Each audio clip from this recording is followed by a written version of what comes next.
Aku, Kyle Ramadan, mahasiswa biasa dari Indonesia, tiba-tiba mendapatkan kabar beasiswa penuh untuk melanjutkan studi di Georgia, sebuah negeri yang bahkan namanya dulu cuma terdengar samar di peta dunia. Semua itu dimulai dari sini. Aku menatap layar laptop. Email dari universitas di Tbilisi itu masih terbuka. Kata-kata, "Congratulations, you have been awarded a full scholarship." Terasa seperti mimpi yang terlalu indah untuk nyata. Tangan gemetar, jantung berdetak kencang, dan rasanya hampir tidak bisa percaya. Semua ini berawal dari berbulan-bulan perjuangan tanpa henti. Mengerjakan aplikasi beasiswa, menyiapkan rekomendasi dari dosen, menulis esai yang harus sempurna, dan ujian bahasa Inggris yang menegangkan.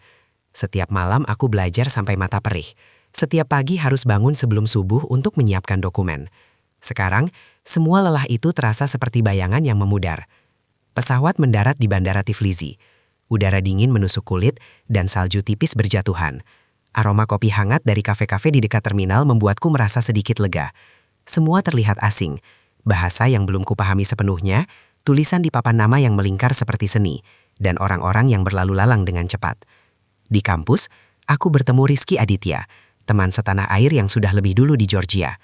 "Kyle, akhirnya sampai juga bro," serunya sambil menepuk pundakku.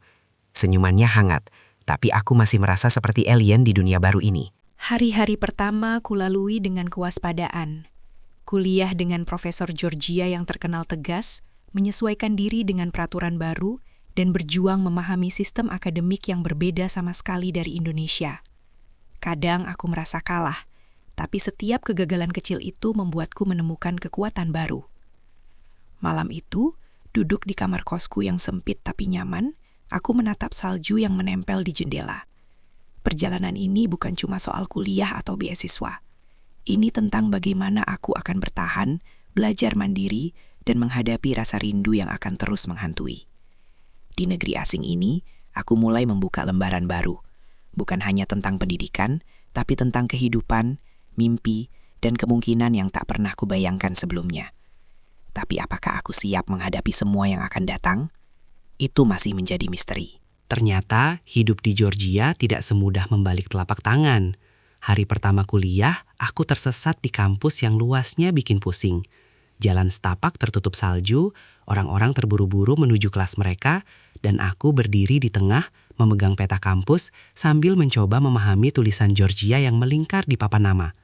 "Are you lost?" Sebuah suara membuatku menoleh.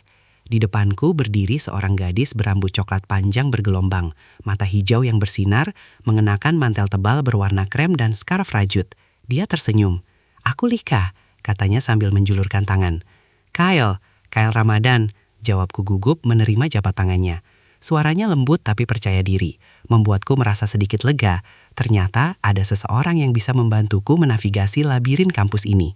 Lika menunjukkan kelas-kelas, perpustakaan, kantin, bahkan beberapa kafe murah yang sering dikunjungi mahasiswa lokal. Dia bicara cepat dalam bahasa Georgia, kadang melontarkan beberapa kata Inggris. Aku berusaha mengikutinya, tapi beberapa kali aku harus meminta dia mengulang. "Tenang, semua akan terbiasa," katanya sambil tersenyum, seolah membaca kekhawatiranku. Namun tidak semua berjalan mulus. Saat kelas pertama dimulai, profesor menegaskan aturan ketat soal diskusi akademik. Cara mereka berdebat dan menyampaikan pendapat berbeda jauh dari yang kuliah di Indonesia. Aku yang terbiasa sopan dan menunggu giliran bicara, sering merasa tertinggal atau bahkan salah memahami pertanyaan. Di satu sesi, aku diminta menjelaskan konsep penelitian yang aku bawa dari Indonesia. Suara profesor terdengar serius, hampir menakutkan. "Kyle, bisa jelaskan lebih spesifik metodologimu?" Tanyanya dalam bahasa Inggris formal yang cepat. Aku mencoba menjawab, tapi kata-kata tersendat. Sementara teman-teman lain menatap penuh perhatian. Wajahku memanas, tapi aku menelan rasa malu dan berusaha sebaik mungkin. Di luar kelas, Lika menepuk pundakku. "Don't worry, kamu akan cepat belajar. Aku pernah juga gugup di awal."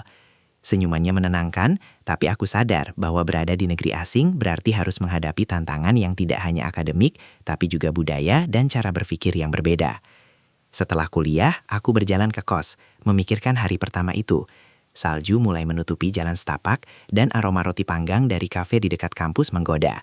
Aku menyadari satu hal, untuk bertahan di sini, aku harus belajar lebih cepat, lebih keras, dan membuka diri untuk pengalaman baru. termasuk persahabatan dan mungkin sesuatu yang lebih dari itu. Malamnya, aku menulis email ke orang tua, menceritakan hari pertamaku. Aku tidak ingin mereka terlalu khawatir, tapi aku juga ingin mereka tahu bahwa meski sulit, aku mulai menemukan ritme hidupku di negeri asing ini. Aku menyadari, setiap langkah kecil yang kuambil di sini adalah kemenangan, meski kadang terasa melelahkan. Dan aku bertanya pada diri sendiri, apakah aku bisa menyesuaikan diri sepenuhnya menjadi bagian dari dunia yang asing ini tanpa kehilangan jati diri? Aku belum tahu jawabannya, tapi satu hal pasti, perjalanan ini baru saja dimulai, dan Georgia akan mengajarkanku lebih banyak daripada yang pernah kubayangkan. Hari-hari berikutnya, Lika menjadi semacam pemandu sekaligus teman dekatku. Ia menunjukkan Tbilisi dari sudut yang tak banyak orang tahu.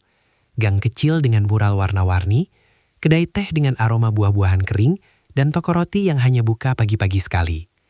Aku mulai merasakan hangatnya kota ini, meski dingin tetap menusuk tulang. Suatu sore, kami duduk di bangku kayu dekat Sungai Kura, melihat air mengalir di bawah jembatan tua.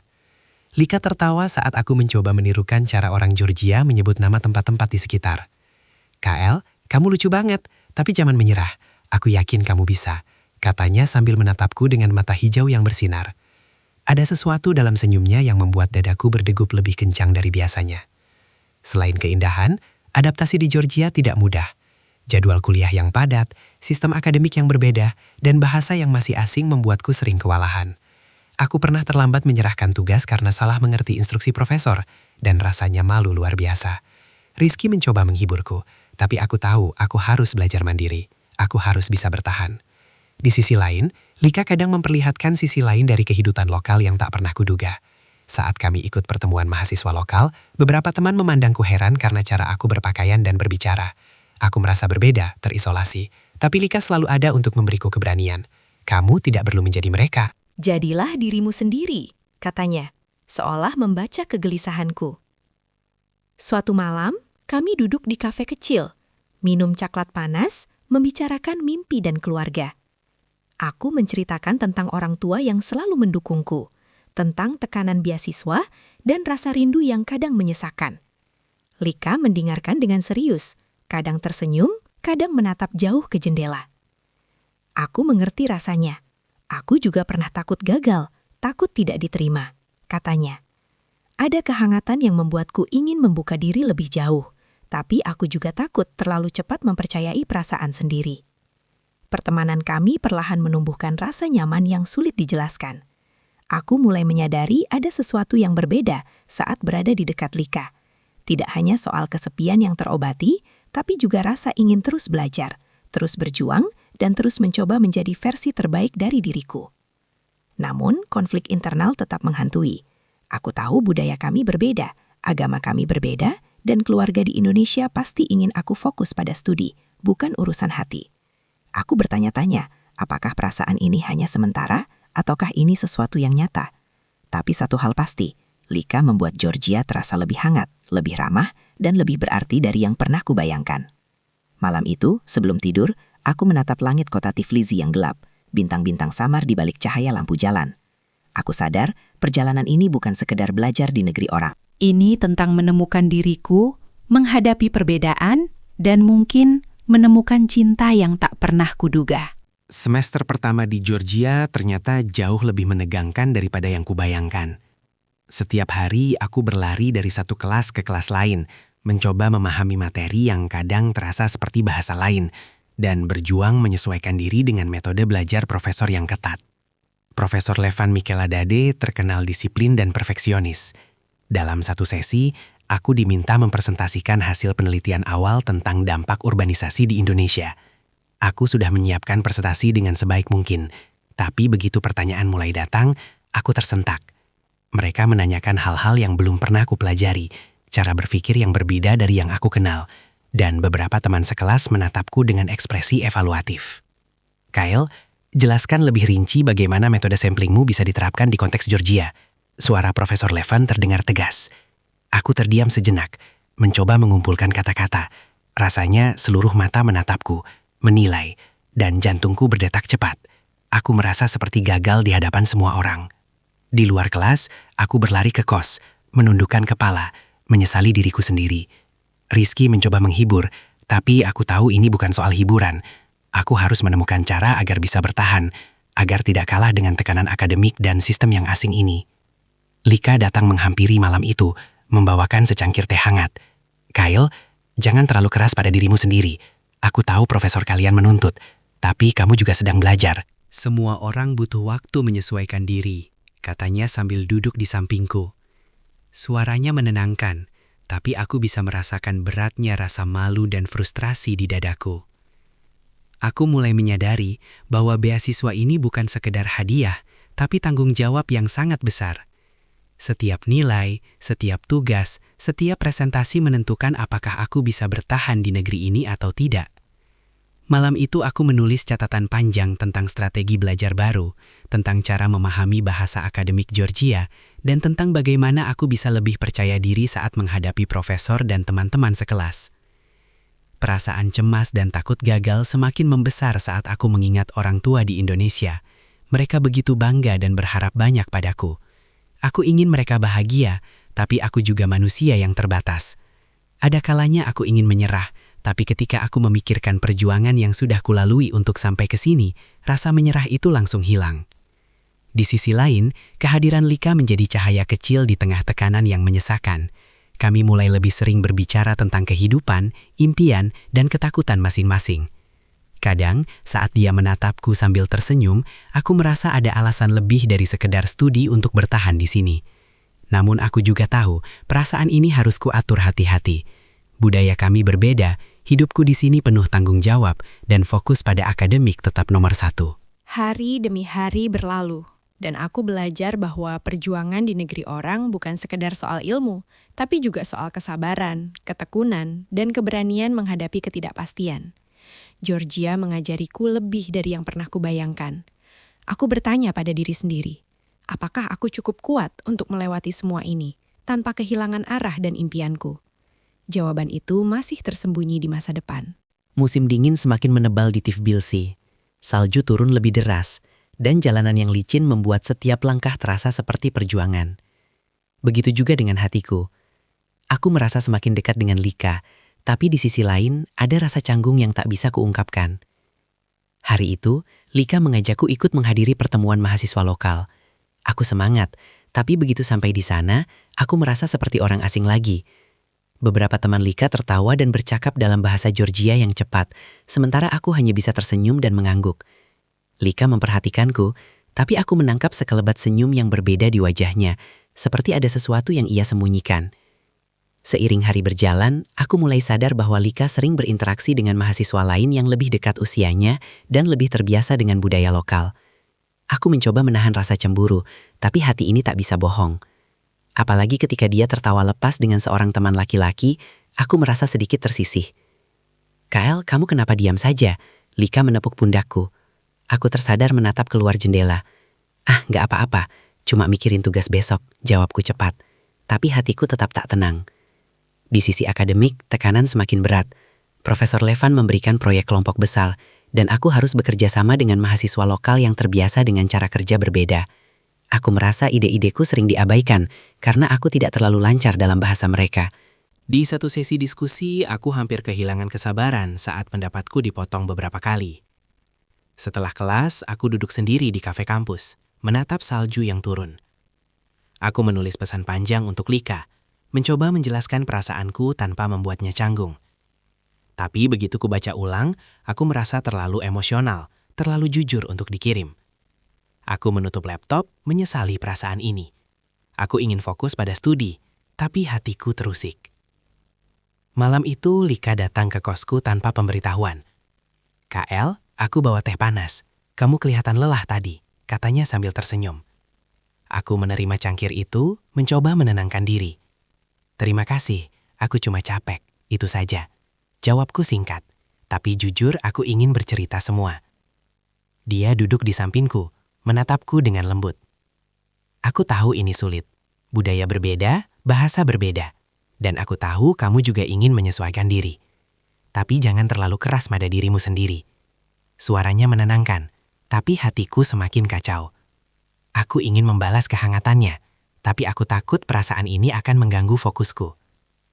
Hari-hari berikutnya menjadi campuran antara kehangatan persahabatan dan ketegangan perasaan yang belum bisa kusebutkan. Aku menyadari satu hal. Hidup di negeri asing bukan hanya soal akademik, tapi juga tentang hati yang harus belajar menyesuaikan diri. Dan hatiku mulai belajar hal yang paling sulit, mengenali perasaan sendiri tanpa kehilangan arah. Namun, di balik segala kebingungan ini, satu pertanyaan terus menghantui. Apakah aku bisa menjaga hubungan ini tetap murni sebagai persahabatan, ataukah perasaan yang tumbuh ini akan menjadi sesuatu yang lebih di tengah jarak, budaya, dan tanggung jawab beasiswaku? Semester pertama mendekati akhir, dan tekanan akademik mencapai puncaknya. Profesor Levan memberikan proyek akhir yang menentukan nilai kami, sebuah penelitian mendalam yang harus kami presentasikan di depan seluruh fakultas. Aku tahu ini bukan sekedar tugas biasa. Ini adalah ujian kemampuan, kesabaran, dan ketahanan mentalku di negeri asing. Aku bekerja keras, berjam-jam di perpustakaan kampus, mencoba menyesuaikan data dari Indonesia dengan konteks Georgia. Tapi, bahasa dan sistem mereka membuat segalanya terasa lambat dan penuh hambatan. Rizky sering datang membawakan camilan dan berkata, "Santai Kyle, kamu pasti bisa." Tapi aku tahu ini lebih dari sekedar usaha. Aku harus membuktikan diri. Lika, di sisi lain, mulai terlihat lebih dekat dengan teman-teman lokalnya saat mengerjakan proyek kelompok mereka. Aku berusaha mengingat kata-katanya tentang budaya berbeda, tapi rasa cemburu itu muncul lagi, lebih kuat dari sebelumnya. Suatu sore, aku melihat dia tertawa lepas dengan seorang mahasiswa lain sambil membahas presentasi mereka. Aku mencoba menyapanya, tapi ia terlihat terlalu fokus. "Kyle, jangan khawatir. Kita bisa bantuin kamu dengan data ini," katanya kemudian saat aku mendekat. Tapi aku merasa ada jarak antara kami, sesuatu yang tak bisa kuabaikan. Hatiku mencampur aduk antara rasa terima kasih dan ketakutan kehilangan kedekatan yang sudah mulai kubangun. Hari-hari terakhir menjelang presentasi penuh tekanan. Aku merasa kelelahan, kadang ingin menyerah, tapi setiap kali menatap salju yang menutupi kampus Tiflisi, aku ingat perjuangan panjang yang membawaku ke sini. Aku harus bertahan, bukan hanya untuk beasiswa, tapi juga untuk diriku sendiri. Saat presentasi tiba, aku berdiri di depan profesor dan teman-teman. Tangan gemetar, tapi aku menahan diri dan mulai menjelaskan metodologi penelitianku. Ada momen ketika aku hampir tersendat karena bahasa, namun aku mengingat semua malam tanpa tidur dan semua usaha yang telah kulakukan. Suara Lika yang hadir di barisan depan menenangkan dan memberi kekuatan. Aku menyelesaikan presentasi dengan tenang, meski jantung berdetak kencang. Setelah selesai, Lika datang menghampiriku. "KL, kamu hebat, aku tahu kamu bisa," katanya sambil tersenyum. Tapi aku menangkap sekelebat rasa bersalah di wajahnya, seperti ada sesuatu yang ia ingin katakan tapi menahan diri. Aku hanya tersenyum, meski di dalam hati aku ingin bertanya apa yang sebenarnya mengganggu kedekatan kami. Malam itu, aku duduk di kos, menatap salju dari jendela. Aku merasa lega karena proyek selesai, tapi hati ini terasa berat. Aku mulai menyadari satu hal, perjuangan di negeri orang tidak hanya soal akademik, tapi juga soal perasaan yang tumbuh tanpa kita rencanakan. Rasa cemburu, ketakutan, dan keraguan tentang Lika membuatku sadar bahwa hidup di Georgia lebih rumit dari yang kubayangkan. Aku bertanya pada diri sendiri, apakah aku bisa menjaga fokus pada studi, sekaligus menghadapi perasaan yang tak bisa kusembunyikan lagi? Jawaban itu belum kutemukan, tapi aku tahu, masa depan kita, aku dan Lika, mungkin akan menghadirkan pilihan yang tak mudah. Hujan turun deras di Tiflisi malam itu, menambah dingin yang menusuk tulang. Aku berjalan pulang dari perpustakaan dengan payung yang nyaris roboh diterpa angin, pikiran kacau. Hari ini semuanya terasa terlalu berat. Proyek besar sudah selesai, nilai mulai diumumkan, tapi hatiku masih bergejolak karena salah paham dengan Lika. Semuanya bermula ketika aku melihat pesan singkat di ponselnya dari seorang teman laki-laki lokal, membahas rencana pergi ke festival budaya. Pesan itu terlihat akrab, terlalu akrab menurutku. Aku tahu seharusnya tidak berlebihan, tapi rasa cemburu dan ketakutan kehilangan mendadak membuncah. Tanpa pikir panjang, aku mengirim pesan singkat yang terlalu dingin. "Kalau begitu, nikmati saja." Balasan Lika datang beberapa menit kemudian. "KL, aku cuma bilang rencana teman-teman. Kenapa kamu terdengar marah?" Aku menatap layar, menyesal. tapi gengsi menahan diri membuatku tidak membalas lagi. Hati ini terasa berat, campuran rasa bersalah dan cemburu yang tak kuinginkan. Keesokan harinya di kampus, suasana makin canggung. Lika tetap tersenyum, tapi aku bisa merasakan jarak di antara kami. Di kelas, Profesor Levan mulai meninjau nilai dan komentar untuk proyek akhir. Aku melihat nilainya cukup baik, tapi bukan sempurna. Aku merasa lega dan kecewa sekaligus. Lega karena kerja keras terbayar, kecewa karena aku masih ingin lebih baik. Setelah kelas, aku mencoba bicara dengan Lika. Lika, tentang pesan kemarin, aku mulai, tapi kata-kata terhenti di tenggorokan. Dia menatapku dengan serius. KL, aku nggak marah. Aku cuma kaget kamu tiba-tiba dingin. Aku pikir kita sudah cukup dekat untuk bicara jujur, katanya. Aku menarik nafas panjang, menyadari bahwa rasa takut kehilangan membuatku bertindak bodoh. Kami duduk di bangku di luar kelas, hujan mereda tapi udara masih dingin. Aku menceritakan semuanya.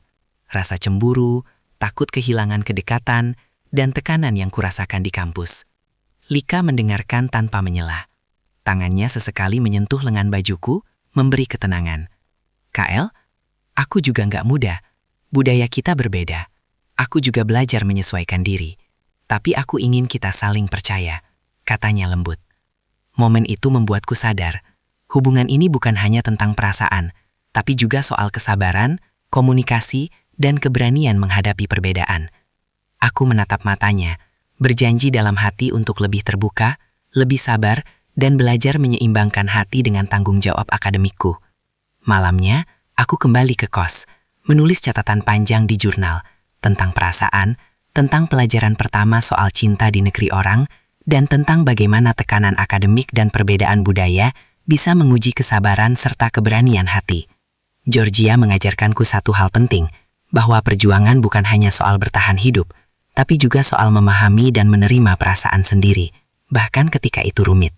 Aku menatap langit yang kini bersih dari hujan. Bintang-bintang kecil berkelap-kelip. Aku tahu perjalanan ini masih panjang, dengan tantangan yang lebih besar menunggu, baik di kampus maupun dalam hatiku sendiri. Namun satu hal jelas, aku tidak bisa lagi menolak bahwa Lika telah menjadi bagian penting dari hidupku. Semester pertama hampir berakhir, tapi tekanan belum juga reda. Nilai dari proyek besar sudah diumumkan, dan aku mendapatkan pujian dari Profesor Levan. Tapi itu datang dengan satu catatan penting.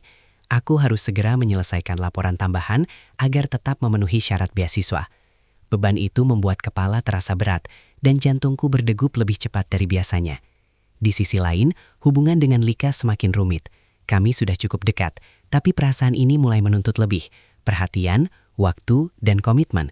Hal-hal yang sulit kuraih ketika beasiswa dan studi menjadi prioritas utama. Beberapa malam aku terjaga, memikirkan bagaimana membagi waktu antara studi yang menuntut dan hati yang ingin dekat dengannya. Suatu sore, Lika mengajakku ke taman kota, di bawah pohon-pohon yang mulai kehilangan daun karena angin dingin. Kyle, aku tahu ini sulit buatmu. Aku cuma ingin tahu, apa kamu benar-benar ingin kita tetap dekat, meski semuanya berat? Tanyanya lembut. Aku menunduk, mencoba merangkai kata-kata. Lika, aku ingin, tapi aku juga takut kalau aku gagal di beasiswa ini. Atau kalau aku kehilangan fokus, aku nggak mau mengecewakan orang tua, profesor, atau bahkan diriku sendiri, jawabku jujur. Dia tersenyum tipis, menatapku dengan mata hijau yang penuh pengertian.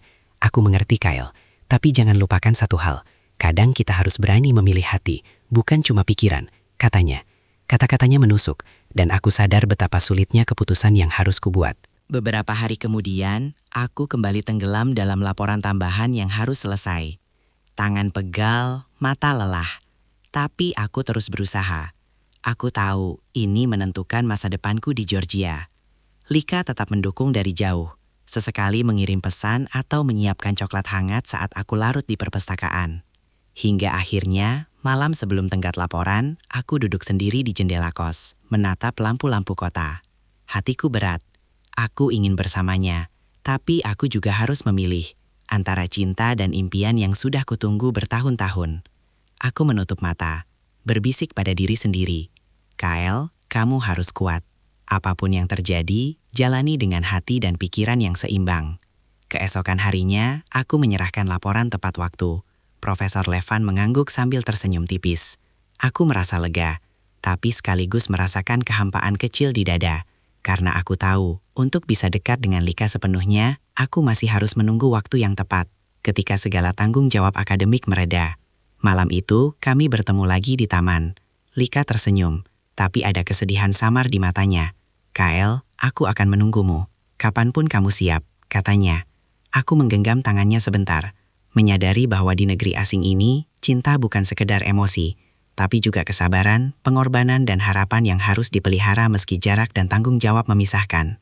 Aku menatap langit di Tbilisi, bintang-bintang berkelap-kelip di atas salju yang mulai menipis. Aku tahu perjalanan ini belum selesai, dan Georgia masih menyimpan banyak pelajaran dan tantangan. Tapi satu hal jelas, hati ini telah belajar tentang cinta, pengorbanan, dan keberanian menghadapi masa depan yang tak pasti. Dan di sanalah aku berdiri, di negeri asing, memeluk mimpi dan perasaan yang tak pernah kuduga sebelumnya. Musim semi mulai mengintip di Tbilisi, tapi udara masih terasa dingin di pagi hari. Semester hampir berakhir, dan aku merasakan kombinasi antara lega dan cemas yang luar biasa. Semua tugas akademik sudah selesai, tapi ada satu hal yang membuat hatiku tidak tenang. Keluarga di Indonesia dan status visa yang harus segera diperpanjang. Ibu Maya menelpon hampir setiap hari. "Kyle, jangan lupa makan yang cukup dan urus dokumen visa tepat waktu," katanya dengan suara lembut tapi khawatir. Aku tersenyum, mencoba menenangkan hatinya, padahal di sini aku juga merasa tertekan. Semua dokumen beasiswa dan izin tinggal harus lengkap, dan satu kesalahan bisa membuatku kehilangan semua kesempatan yang telah kuraih dengan susah payah. Di tengah kekacauan itu, Lika tetap menjadi pelabuhan tenang untukku. Suatu sore, kami duduk di tepi Sungai Kura, membiarkan cahaya matahari sore memantul di air yang mengalir. "Kyle, kamu terlihat capek," katanya sambil menyentuh tanganku. "Aku khawatir kamu terlalu keras pada dirimu sendiri." Aku menarik nafas dalam-dalam. "Lika, aku takut gagal, takut mengecewakan semua orang, termasuk kamu. Tapi aku juga nggak mau kehilangan kesempatan di sini," jawabku jujur. Tangannya menggenggam tanganku lebih erat, dan aku merasakan hangat yang menenangkan. Hari-hari berikutnya aku menyiapkan semua dokumen visa dan mengirim email kepada profesor untuk mendapatkan surat rekomendasi tambahan. Setiap langkah harus tepat. Rasanya seperti menyeimbangkan hidup di atas tali tipis. Satu kesalahan bisa membuat jatuh. Malam itu, Lika datang ke kosku dengan 2 cangkir coklat panas. Kami duduk berdampingan di jendela, menatap kota yang mulai terang dengan lampu-lampu jalan. "Kyle, aku senang bisa melihatmu bertahan sejauh ini. Kamu benar-benar luar biasa," katanya lembut. Aku menatap matanya, dan untuk pertama kalinya, aku membiarkan perasaan yang selada ini kupendam muncul begitu saja. Kami berbicara panjang tentang keluarga, masa depan, dan ketidakpastian hidup. Lika menceritakan tentang tekanan keluarganya sendiri, tentang bagaimana ia juga harus menyesuaikan diri di dunia yang kadang tidak ramah bagi yang berbeda. Aku menceritakan rasa rindu pada orang tua, rasa takut gagal, dan semua perjuangan yang kulalui untuk sampai ke titik ini. Di akhir malam, dia menatapku dengan mata yang penuh pengertian. "Kyle, tidak peduli apa yang terjadi dengan visa atau studi, aku ingin kamu tahu, aku percaya pada kita," katanya sambil tersenyum. Aku menggenggam tangannya, merasakan ketenangan yang jarang kurasakan. Georgia terasa jauh lebih hangat malam itu, bukan karena matahari, tapi karena kehadiran seseorang yang membuat hatiku tidak lagi sepi. Namun di balik kehangatan itu, aku tahu masih ada tantangan yang menunggu. Dokumen visa belum sepenuhnya selesai, nilai masih harus dipantau untuk memastikan beasiswa tetap aman, dan masa depan dengan Lika masih penuh ketidakpastian. Aku menyadari, meski cinta memberi kekuatan, kehidupan di negeri asing menuntut keberanian dan pengorbanan yang tidak mudah. Aku menatap langit malam Tbilisi, bintang-bintang berkelap-kelip samar di atas salju yang sudah mencair. Hatiku campur aduk antara harapan dan kekhawatiran. Tapi satu hal jelas, aku siap menghadapi semua tantangan, selama ada mimpi dan perasaan yang memberi alasan untuk bertahan. Semester berakhir. Salju sudah mencair, digantikan aroma segar musim semi yang lembut menyelimuti Tbilisi. Aku berdiri di depan gedung fakultas, menunggu hasil resmi beasiswa dan pengumuman nilai terakhir. Jantungku berdetak kencang, bukan hanya karena nilai, tapi karena semua keputusan yang harus kuambil. Email itu datang di ponselku. Aku membuka dengan tangan gemetar. Nilai lengkap sudah ada, dan semua proyek serta laporan dianggap memuaskan. Beasiswaku aman, aku bisa melanjutkan studi tanpa kekhawatiran finansial. Lega? Sangat. Tapi di sisi lain, ada rasa sepi yang menyelinap. Aku menatap layar ponsel, memikirkan Lika, yang kini kembali ke kota kecilnya selama liburan semester. Kami bertemu di taman kota, tempat yang selalu menjadi saksi percakapan panjang dan tawa yang mulai menghangatkan hati. Kyle, selamat ya. Aku tahu kamu bisa melalui semua ini, katanya sambil tersenyum hangat. Aku membalas senyumnya, tapi di dalam hati ada perasaan campur aduk. Lika, aku ingin terus dekat denganmu, tapi aku juga harus realistis. Aku harus fokus pada studi, beasiswa, dan keluarga di Indonesia. Kita mungkin harus mengambil jarak sementara, kataku perlahan. Matanya berkaca-kaca, tapi dia mengangguk, mencoba tersenyum. Kamu benar, Kyle. Aku juga harus menerima kenyataan ini. Tapi aku ingin kamu tahu, aku akan menunggumu kapanpun kamu siap. Kami saling menatap, mengetahui bahwa perpisahan ini bukan karena kurang cinta, tapi karena keadaan yang memaksa kami untuk bersabar. Malam itu, aku duduk di kos, menatap Tbilisi yang tenang dari jendela. Semua perjuangan, semua cemas, semua tawa dan air mata, semuanya terasa seperti pelajaran hidup yang tak ternilai. Aku menyadari bahwa beasiswa ini bukan hanya tentang akademik, tapi tentang ketahanan, keberanian menghadapi perasaan, dan kesabaran dalam membangun hubungan di negeri asing. Aku menulis pesan terakhir untuk Lika sebelum dia kembali ke kota kecilnya. Terima kasih sudah menjadi bagian dari perjalanan ini. Aku akan kembali sekuat mungkin, dan kita akan bertemu lagi. Percayalah. Pesan itu kuakhiri tanpa harapan berlebihan, tapi dengan keyakinan yang tumbuh dalam hati. Di luar jendela, lampu kota memantul di Sungai Kura, menciptakan bayangan indah yang menenangkan. Georgia, negeri asing yang dulu menakutkan, kini terasa seperti rumah. Rumah yang mengajarkan aku tentang mimpi, cinta, dan pengorbanan. Aku menutup laptop, menarik nafas panjang, dan tersenyum sendiri. Perjalanan ini belum selesai, dan hati ini masih menyimpan banyak cerita. Tapi satu hal pasti, aku telah belajar bahwa cinta dan impian bisa tumbuh bersamaan, meski kadang harus menunggu waktu yang tepat. Dan di sanalah aku berdiri, di negeri asing, memeluk mimpi, menyimpan rasa, dan menatap masa depan yang tak pasti, tapi penuh harapan.